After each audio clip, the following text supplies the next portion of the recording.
ગુજરાતમાં જો દારૂબંધી હટી જાય તો દારૂડિયા તો ઠીક પણ પોલીસ વાળા તરફડીને મરી જાય। દારૂબંધી છે તો આટલી બધી દારૂની બોટલ ક્યાંથી આવે છે? બોટાદ ટાઉન પોલીસ સ્ટેશનની બાજુમાં સબ જેલ પાસે ઇંગ્લિશ દારૂની બોટલો જોવા મળી।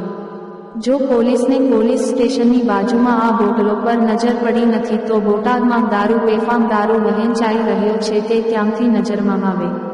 લોકોમાં ચર્ચા જોવા મળી છે કે જો બોટાદ ટાઉન પોલીસ સ્ટેશનની બાજુમાં બોટલો છે તે પોલીસ જ પીવે છે કે કોઈ અન્ય વ્યક્તિ તે જાણી શકાતું નથી।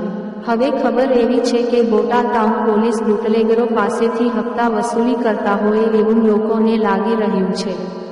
બોટાદમાં ચારે બાજુ આવું ચાલી રહ્યું છે, કોઈ મોટા અધિકારીની નજરમાં પણ નથી આવી રહ્યું। બોટાદમાં શું ચાલે છે તે કાંઈ ખબર જ પડતી નથી। ગુજરાતમાં દારૂ પર પ્રતિબંધ છે તો દારૂ ક્યાંથી આવી રહ્યો છે તે ખબર જ પડતી નથી। બોટાદ બી સ્ટાફ પોલીસના પી.આઈ. જયદીપસિંહ રાજપૂત પાસે દારૂનો જથ્થો પકડાય છે અને પોલીસ